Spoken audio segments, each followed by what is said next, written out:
zen, attitude, on se détend et vous aurez tout pour le faire. Je ne sais pas si je prends le bon ton parce qu'aujourd'hui, Loïc Vumain, vous êtes avec nous, moine apnéiste zen. C'est calme? Oui, je suis assez calme aujourd'hui, ça va. Et moi, je le fais assez bien ou comment vous ressentez mes ondes? C'est pas mal du tout. On peut corriger la posture toujours, mais c'est très bien. Ouais. Bon, vous me donnerez quelques astuces d'ici quelques instants et puis on pourra peut-être corriger celle d'Alexandre parce qu'Alexandre, il est toujours sur le terrain à la conquête du territoire. Et où est-ce que tu es aujourd'hui, Alexandre? Dans un endroit un petit peu moins zen que vous. Je ne sais pas si vous entendez un petit peu le bruit ambiant derrière moi. Alors déjà, le but, c'est que je vous montre ces camions qu'il y a derrière moi. Vous n'avez aucune idée de qu'est-ce que c'est ces camions, moi non plus, mais je vais tout vous expliquer après. Par contre, pour ma situation, eh bien, je suis à Bursin pour être exact, et regarde, je suis vraiment au bord de l'autoroute. Voilà. Je t'avoue, Alexandre, je ne sais pas si c'est l'effet de Loïc Vumain en plateau, mais on n'entend absolument pas le bruit, ce qui est magnifique, être à côté d'une autoroute et pas entendre de bruit. On adore. Loïc Vumain, toi. Chance. Ouais, c'est ça. Chacun a ce qu'il mérite. Loïc Vumain, vous étiez aussi sur la route. D'ailleurs, vous en revenez de l'Égypte, un voyage fraîchement arrivé. Vous revenez chez nous, à Trélay. Première chose que vous avez faite, c'était quoi? J'ai bu une bière avec ma mère. Une bière trélésienne ou même pas?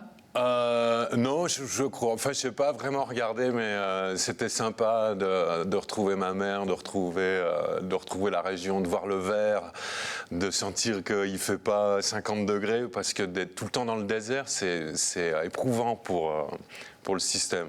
Donc d'abord, et puis j'étais surpris de voir comment fonctionne l'arrivée en Suisse. Avec les restrictions sanitaires, j'étais un peu surpris par rapport à comment c'est strict en Égypte ou en Turquie, et puis d'arriver en Suisse. La Suisse, c'était cool, c'est ça ce que vous nous dites finalement. Ouais. J'ai trouvé sympa, j'ai beaucoup de stress pour pas grand-chose en fait. Bon, du stress, j'imagine que vous en avez eu lors des compétitions, enfin je sais pas, je crois que vous le maîtrisez quand même assez bien. Ça va maintenant, je commence à gérer. Ouais. Tout ça, ça s'est acquis au fur et à mesure de l'expérience, ou bien il y a quand même toujours encore un petit peu d'appréhension quand vous êtes en compétition? Je pense que c'est important d'avoir de l'appréhension. C'est quand je m'observe avant les plongées en compétition, si j'ai pas cette dose de tension et de stress, en fait, je sais pas vraiment qu'est-ce que je vais devoir lâcher pour aller au-delà. Donc je pense que c'est important, même quand de faire attention à ne pas avoir trop de confiance en soi et de garder toujours un peu cette peur, cette appréhension par rapport à la performance, de manière à pouvoir aller au-delà. Parce que c'est là où l'alchimie de la compétition se fait, c'est quand vraiment on se dépasse soi-même. Ouais, alors je ne sais pas si on va voir l'air de fou en parlant comme ça, mais alors vous dites qu'il faut garder un pied à terre et pourtant vous plongez dans les profondeurs. Comment on fait? Bon, et ça prend au début à plonger. Donc, au bout d'un moment, on maîtrise quand même une certaine technique. Au début, on ne sait pas vraiment ce qu'on fait de faux, puis on commence à comprendre ce qu'on fait de faux, puis on arrive à se corriger. Et puis, si on est vraiment assidu dans son entraînement, il y a une forme de compétence inconsciente qui se met en place. Et alors, à ce moment-là, on peut plus se diriger profondément sur soi-même, savoir qu'est-ce qu'il faut dépasser à l'intérieur. J'ai plus trop de problèmes de palmage ou de souffle, donc ça me permet de pouvoir, disons, transcender un petit peu ces difficultés, les amener aussi plus profond à l'intérieur de moi. Ce qui se voit éventuellement sur les profondeurs auxquelles j'arrive comme ça. Ouais, on va essayer de plonger aussi à l'intérieur de vous en deuxième partie d'émission, mais pour l'instant j'aimerais revenir à tout ce qu'on a pu lire dans la presse. C'est vrai que vous avez raflé des scores. On imagine que vous êtes fier. Je suis content d'avoir établi quelques scores qui sont modestes. Au niveau international, ces records suisses sont quand même modestes. 86 mètres, oui, mais enfin, les Russes, ils plongent presque le double, bien entendu. Je suis content à titre individuel parce que j'avais le projet, c'était voulu. Un beau jour, je me suis dit, je vais battre les records nationaux. Et ça, j'ai réussi. Donc, à titre individuel, c'est très bien, mais je suis aussi très content pour la Suisse parce que ça a créé un petit peu une émulation dans la compétition, d'autres gens qui se disent « Ah, je vais battre le moine ». Et ça, je suis content que ça réveille un petit peu les autres athlètes et je me réjouis de les voir me battre et puis d'avoir un petit peu des compagnons comme ça. C'est plus facile. D'avoir quelques adversaires un petit peu dans la compétition que tout le temps tout seul. C'est vrai que jusqu'ici, vous étiez tout seul. Hein. Vous étiez la référence, mais vous étiez quand même tout seul. Ouais. Pour se mesurer, c'est difficile. Effectivement. Quand quelqu'un d'autre vient pour imposer un peu sa présence et son challenge, on est obligé de se remettre en question. Et se remettre en question quand on est tout seul... Sur l'aspect compétitif, justement sportif, il faut aller se challenger soi-même, du coup, c'est ça quand on est tout seul. Et ça, c'est pas évident quand on est tout seul. C'est parce que ça veut dire des coups de fouet. Et à un moment, on n'est pas toujours prêt.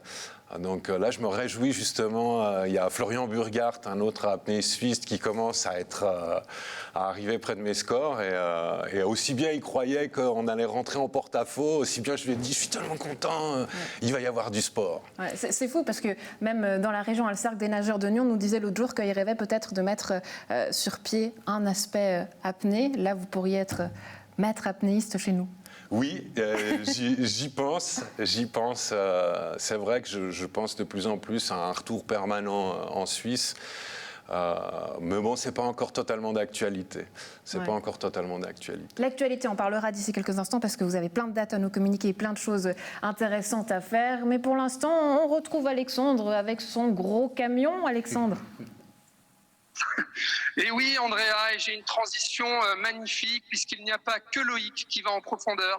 Il y a aussi ces gros camions qu'on voit derrière moi qui circulent en fait depuis le 9 août et puis qui vont achever cette fin de semaine une campagne d'analyse géothermique des sous-sols de la région de la Côte. Ces camions, ils appartiennent à la société Energeo qui est basée à Vinzelles et je suis avec le directeur de cette société, Daniel Clément. Bonjour. Bonjour. Alors, du coup, la question qu'on se pose, c'est comment ça marche ces camions, mais ça on verra tout à l'heure. Par contre, déjà, cette campagne, du coup, à quoi sert-elle ? Elle sert avant tout à valoriser le sous-sol. On connaît bien la surface sur la côte avec un magnifique patrimoine, des vignes, mais on ne connaît malheureusement pas assez le sous-sol et c'est aussi un patrimoine. Alors le but, c'est de bien le connaître. Pourquoi ? Parce que la côte est riche en failles. Et puis, nous, on veut exploiter ces failles dans le but de faire des projets de géothermie. Et donc, dans le but d'un développement durable et en fait de regarder si les eaux géothermales seraient des ressources d'énergie potentielle. Expliquez-nous un petit peu. Exactement. On a derrière nous le Jura qui est un formidable château d'eau. Et comme je l'ai dit auparavant, la région est formée de failles. Et puis, le but est l'eau de pluie tombe sur le Jura, arrive dans ces failles et nous, ici, en plaine, le but est de faire des forages qu'on appelait un doublage géothermique, de prélever cette ressource, de l'exploiter et de la restituer dans le sous-sol. Du coup, donc, les camions qu'on voit derrière nous servent à récolter des données qui seront ensuite exploitées justement pour des ressources énergétiques. Mais on imagine que ce sera la région de la côte qui pourra exploiter ces données. Donc, la société Energeo a été mandatée par qui pour faire ces analyses ?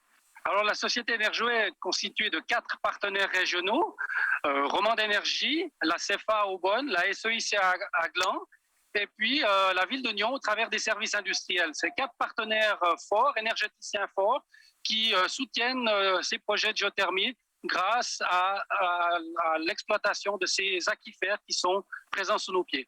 Alors, avant de faire un petit tour du camion, je crois que vous vouliez nous montrer comment ça fonctionne avec une illustration gustative, Andrea, puisque Daniel a prévu un gâteau. Mais pourquoi un gâteau ? Parce qu'on est à l'heure du dessert.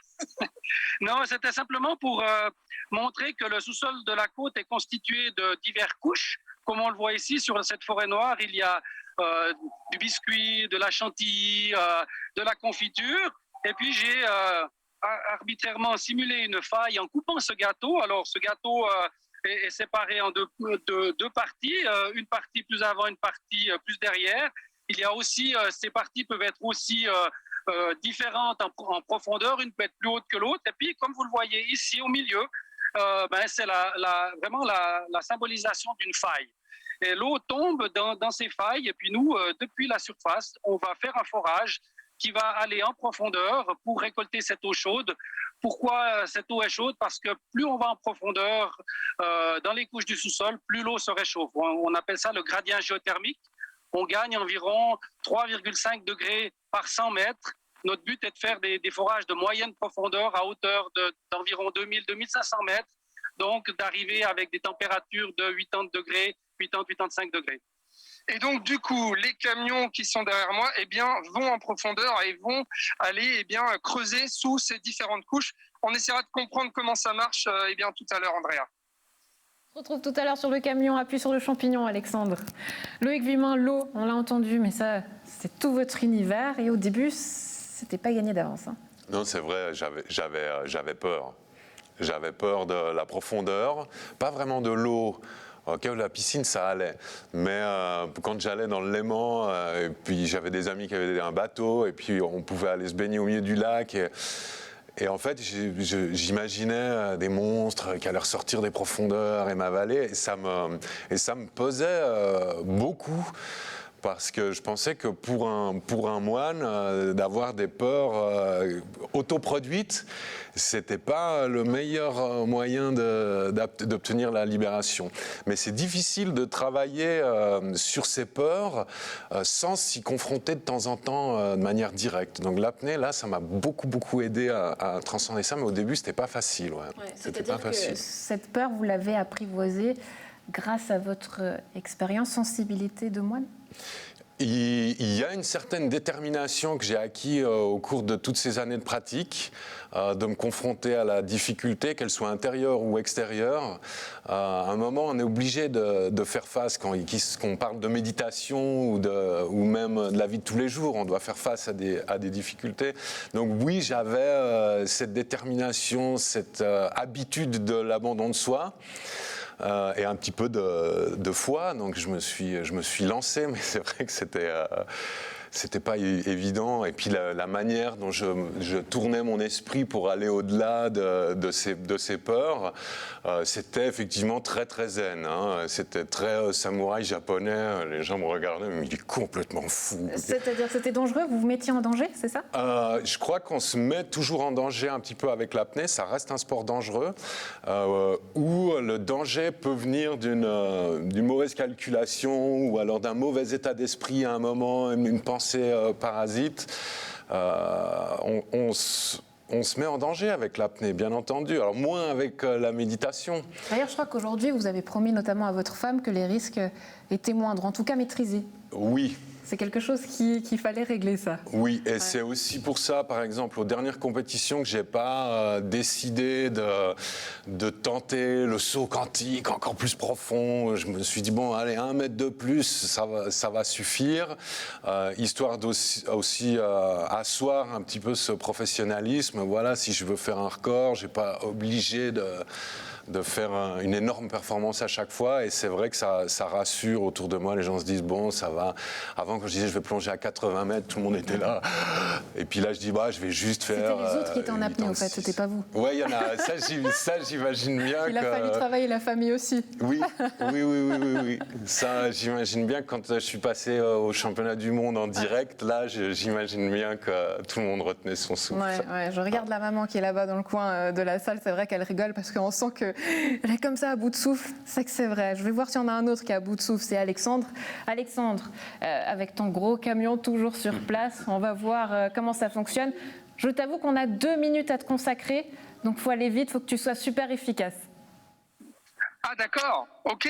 Donc il faut présenter comment marchent ces camions, Daniel. Donc du coup déjà derrière moi, il y a 3 camions, c'est ça, qui circulent donc toutes les nuits en fait dans la région de Nyon depuis le 9 août. Comment ça se passe?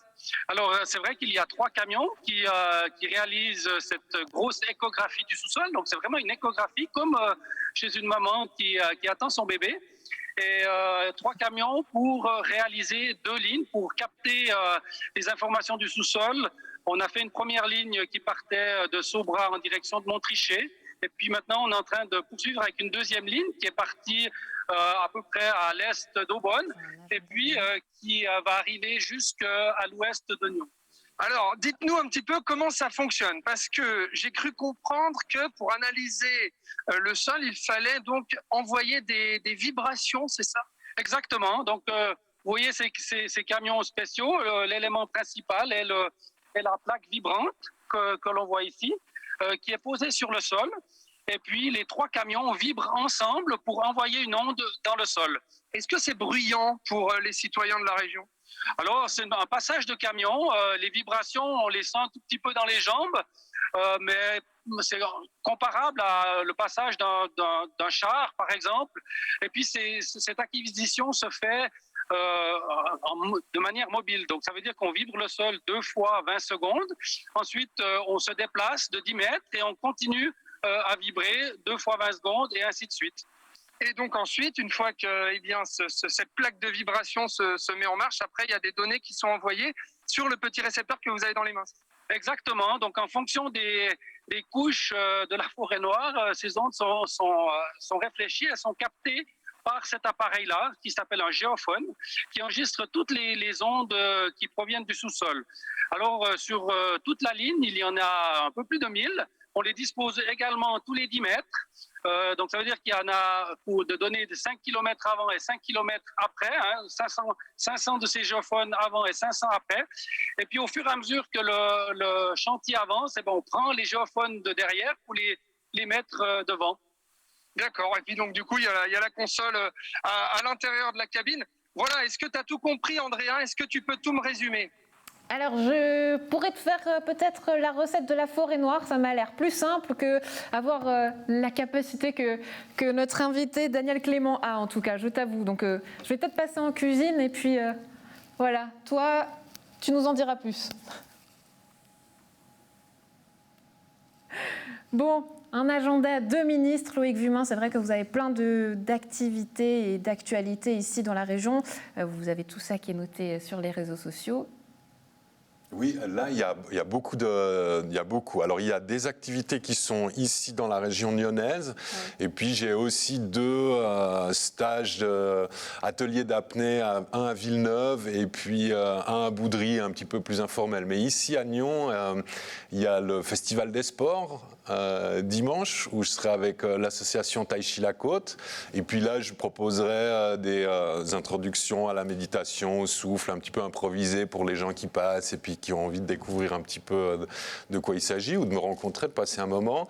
Et puis après, c'est la série de conférences. Alors, j'ai beaucoup de conférences privées à donner aussi. J'ai été invité par certains organismes qui veulent avoir leur petit comité, savoir de quoi il s'agit. Puis le 2 septembre au soir, à la ferme du Manoir, j'ai une conférence publique qui s'appelle « Souffle, lâcher prise, pourquoi l'apnée ?»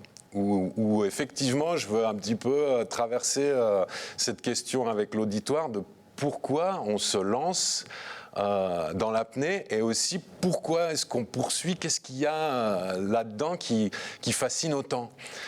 Parce que ça paraît très simple, mais qu'est-ce qui se passe dans notre vie, dans notre corps, dans notre mental, qui justifie en fait cette fascination pour l'apnée. Et puis le 5 septembre, à la salle de Prana Santé à Grand, on fait un atelier du souffle avec l'association Tai Chi La Côte aussi, où à ce moment-là, il y aura divers ateliers. C'est là où je pourrais prendre des cours sur ma posture.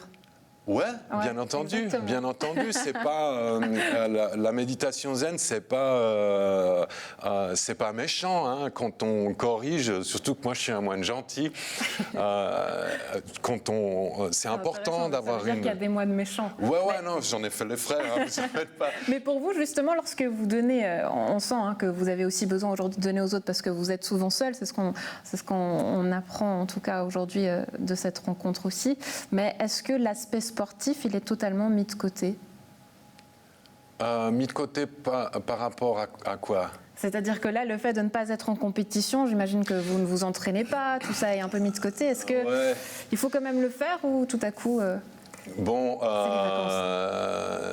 non, c'est pas les vacances. Le petit pas en arrière que j'ai fait par rapport à la compétition, c'est très simple. C'était bon, de la logistique.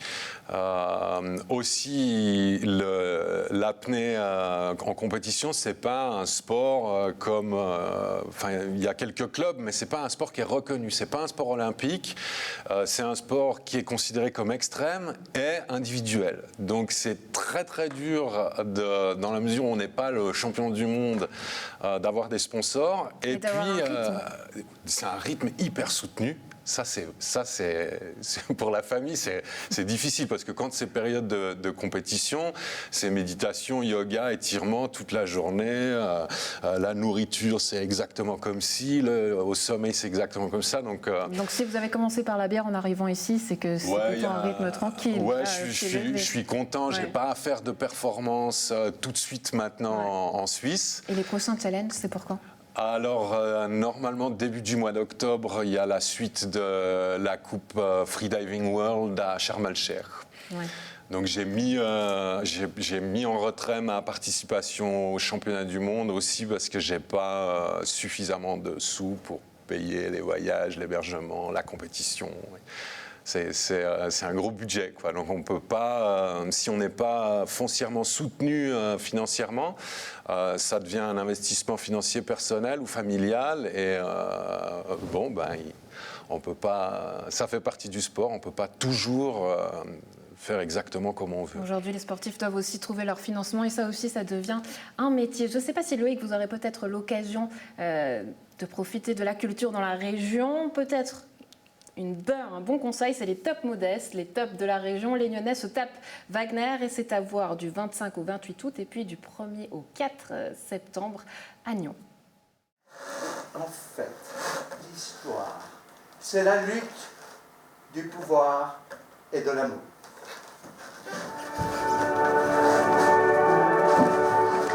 Wagner, la tétralogie de Wagner, 4 opéras. Il faut être cinglé. 16 heures la tétralogie. On s'est dit bon, non. Primitivement, il a fallu que j'adapte la tétralogie pour la scène en raccourcissant à fond. Et puis le Covid est arrivé. On a dû se rencontrer avec des masques.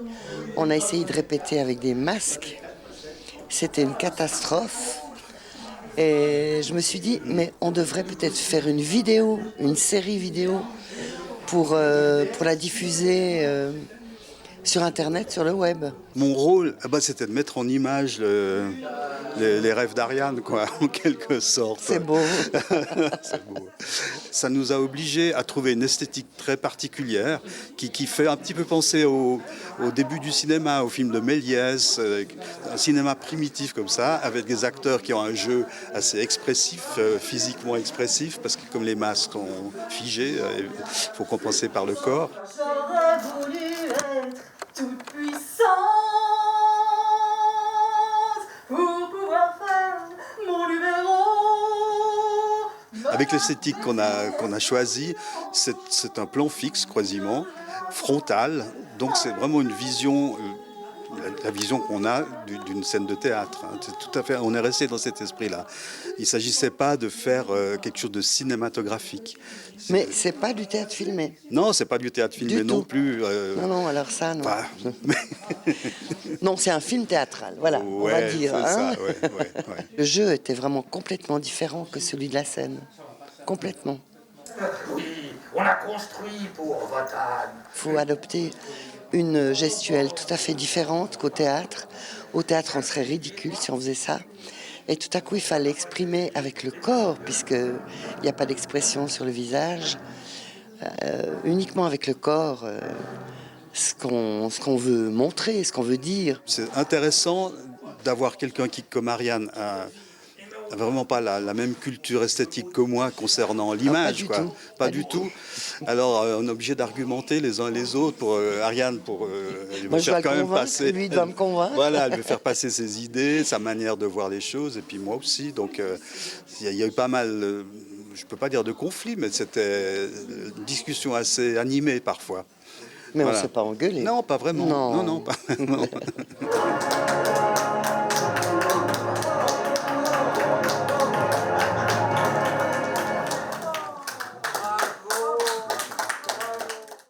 Pour la culture, c'est tout pour la région. Loïc, merci beaucoup d'avoir été avec nous et nous avoir consacré du temps. On a vu Merci beaucoup à que vous. l'agenda est plein. En tout cas, c'était un plaisir de vous avoir avec nous sur ce Merci. plateau. Moi aussi, Et j'étais puis, on très vous content soutient, d'être là. peut-être même avec encore des appels depuis le plateau en vidéoconférence jusqu'en Égypte. Oui, c'est toujours un plaisir pour moi de partager avec vous. Vous êtes une équipe magnifique et vous me soutenez beaucoup et grâce à vous, je peux avancer plus facilement. Et on a beaucoup à apprendre, donc c'est mutuel parce qu'il faut qu'on soit tous zen. Je ne sais pas vous à la maison, on en a tous besoin. En tout cas, c'est un plaisir d'avoir été avec vous à la maison aussi. On se retrouve très très vite. À bientôt.